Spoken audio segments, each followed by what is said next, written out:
we are a week or so after the Western States endurance run, and Matt, you had the great idea of asking Dan Jones to send us a bit of a inside word about his race after his fourth place. So I reckon we should play that. Hey guys, thanks for inviting me to give a bit of a debrief on my Western States performance. First, I'd just love to give a big shout out to all the listeners and all those supporters that have reached out. The response has been truly overwhelming, and I've just managed to slowly start catching up on messages, and yeah, it's unreal. It just shows that, you know, the kind of support and the passion that people have for trail running, and it makes me really proud to represent New Zealand and represent all those other trail runners out there over here in the States and abroad. So cheers. It's it's cool as. So yeah, moving on to my performance.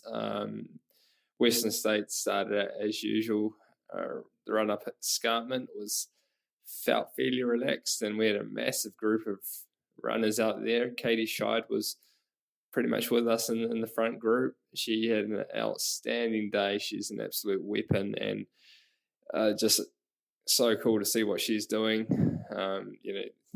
It's hard to say the performance of Courtney last year was just unreal, and then Katie and many others are starting to follow up, and they're really mixing up the other guys. But yeah, for us, we managed to slowly pull away, I guess, after the escarpment on some of the single track, the more technical trails towards Robinson Flat.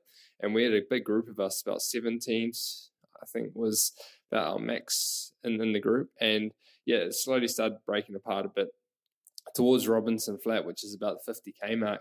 Hayden and I were working really well together when we managed to pull away. We had Jim up ahead of us, and then leaving Robinson Flat, we were actually right behind them, and we were talking to each other, just like geeing each other up a bit, like, oh, this could be, this is our day. If we work together here, we could really have a really strong performance, and there's a potential for a win here. And I felt like the legs actually didn't feel great to start with, but they just started feeling better and better. And yeah, I was actually feeling really positive about where I was at and the performance I was putting in. So after that, made our way on the kind of smooth four drive tracks before the canyons, just slowly just ticking away. Jim was holding his ground really, but then we managed to catch him at the aid stations. Our aid stations seemed to be pretty efficient, and Jim was probably being sensible and cooling down and just taking his time. We were as well, but we seemed to be making up the ground that he would slowly get on the runnable stuff. And going through the canyons, it's always a massive hard one, it's a massive tough piece of race for me, where I'm just like, oh, I remember it from last year, and I certainly remember it this year. It was just hard. I was doing all the protocoling right, filling up with ice, my ice bandana at the aid stations, trying to keep cool, trying to keep on top of my nutrition. But again, I just really felt the legs almost falling out from beneath me as I was making my way up to Michigan Bluff, the 90-kilometer mark. But managed to hold it together, and it's just awesome seeing your support crew in these races. It's, you need it for the physical side of things, for the cooling, but mentally, knowing that they're the next people you're going to see, and they can help you get underway again, it is really special. And I had a great support crew there. I had the T-Rex crew, Precision Hydration crew, Michelle, of course, and then Mael, who was pacing me, and Eli Hemming, who was also pacing me. And I picked those guys up I picked Eli up at Forest Hill, the 100k mark, and that's where I was in about fourth or fifth, I think. Dakota just pulled away. Hayden had caught up to me, and I didn't actually know it at that point. But I was actually getting caught again. Oh, I can't actually remember who it was, but anyway, I picked that Eli, and we just got underway. I tried to make the most of those fast runnable trails all the way back to the finish line, and I thought the way I was moving, I felt like I should be picking people up. I was not mucking around, putting everything into it to try and pick up places, try and pick up Hayden or maybe Rod or Jim, who, Jim ended up winning, obviously, and pulling away from Rod. But I thought there might be more blow-ups. But in the end, everyone was just on their game. And that's just the beauty of, trail racing. It is becoming even more professional. The elites seem to be stepping up. The times are absolutely insane throughout the whole top 10 for guys and girls, and just very close racing. So you can't take anything for granted. You can't make mistakes out there. And there weren't too many to be made. So I was happy enough. I was really happy with my improvements. Obviously, fourth place is a bit of a hard one. One step off the podium, but it is what it is. And I've got to be, I am stoked with how I've improved, how I put together a strong race. I'll leave it there. I know that's about 5 minutes. So, everyone that's, followed along, there's some late nights out there, I know, following the live tracking and everything. Absolutely awesome. I cannot wait to catch up with the trail community when I'm back in New Zealand, or don't hesitate to reach out if you're traveling as well. Got UTMB up next, and we'll be in for it again. Cheers. Kerry, Ali, I know that you guys weren't around per se for Western States, but what are your thoughts on it feels like, we were talking about F1 before, it feels like these elite racers are really getting into that space, especially at states where their transitions, their crewing is like an F1 pit crew. Thoughts? Interesting you should bring up Formula One. So what we see with competitive sports, and just like Formula One, is they bring out a set of regulations, some rules to play by, and the racing. And initially, one team or one driver's kind of got it worked out, and then after a certain period of time, you end up with this convergence where you've got, a lot more of the teams are up at that level, and a lot more of the drivers are at that level, and the professionalism has comes a long way. If you look back at even Western States is a good example. Women's marathon's another good example. Men's marathon's a good example. You'd only need to go back to about 1965, and the world record for the women's marathon was 3 hours and 30 minutes.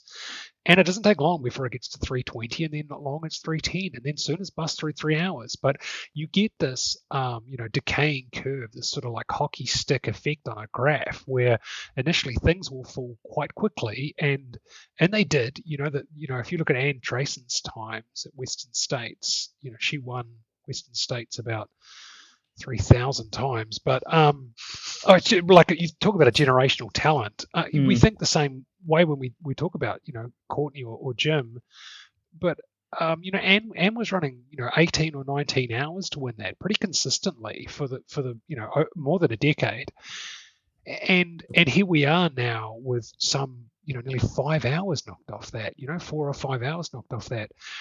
The improvement's incredible, but we'll see the big chunks will come away. If you think about when you started your running journey, your 5K was probably initially something like 30 minutes or 28 minutes, and then you trained a bunch and you took it down 5 minutes. You trained a bunch, you took it down 2 minutes. You trained a bunch more, you only took it down 1 minute. At some point you put the axe down and you start taking the file out and you start shaving off little bits and refining just the edges, and so too will we see. Western States will think that, no one could run as fast as Jim and Courtney, but they will. And within the next decade, we'll see those times get beaten by people we probably haven't even heard of yet. And we'll wonder, is this the new Lewis Hamilton, or is this the Fangio? Is this the Ayrton Senna? Those times will continue to improve. But I think what we'll see is, the interesting thing that will happen is you'll see more people running those 15-hour times, those 16-hour times, whereas previously it was one. When Jim set the record, it was daylight, and now he runs pretty much the record time again, and there's 4 or 5 guys just down the road behind him, and that's. Dan's right. He's right and he's wrong. It's to be expected, to be honest. And he's in the mix. He's a great. If only Dan had gone to Western States 5 or 6 years ago, he would have won the thing. It would have been easy to do. And what is he going to have to do to win it now? And put the clock forward 5 years? I don't know whether he's ever going to be able to do it. There's going to be so many guys and girls that'll be just running incredibly competitive times, and that's just what I would expect. The other thing you'll see with Western States is a big pendulum swing with conditions. You only need the temperatures to be 1 or 2 degrees hotter, or to have 2 or 3 inches more snow over the tops, and you greatly impede the ability for athletes to perform at the absolute optimal level, particularly when nutrition and hydration play such a major role, and those environmental factors really limit people's ability to absorb nutrition at an optimal rate and run at an optimal rate. Ali, the other thing that Dan talked about was how he tried to put the foot down at the end, hoping that people would blow up. And he was saying, that it's just not happening anymore. People aren't blowing up. They're not coming backwards. I mean, we're seeing that more and more. People are getting more consistency and being able to sustain the fast paces that they're running. Are there any particular things that are going on, do you think, or reasons that we're seeing that kind of the improved speed being able to be sustained and deep into races? It's a good question. I mean, they're professionals now. Like, they are professional athletes. So before, like we saw it with back in the days with the All Blacks, they'd be doing their full-time jobs, and then they'd be All Blacks on the side, and the same thing is happening in trail running now. Like, beforehand, I'm sure probably Anne Trayson wasn't a social media influencer or a coach or anything. She was probably doing a full-time job and just training when she could.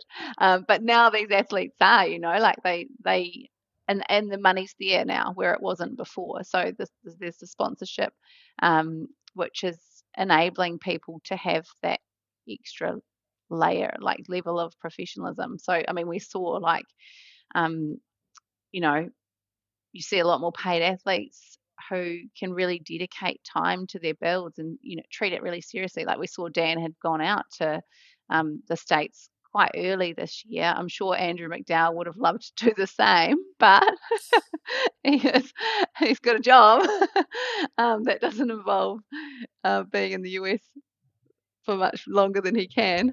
So there's that side of things where they can just dedicate a lot more to it, and there's a lot more information out there. There's different technology. I guess people can kind of dial into that racecraft a lot more than probably previously, and they kind of are encouraged to as well when you have the golden ticket races. So they've got to kind of show up and race and get things pretty fine-tuned, where before we didn't have that.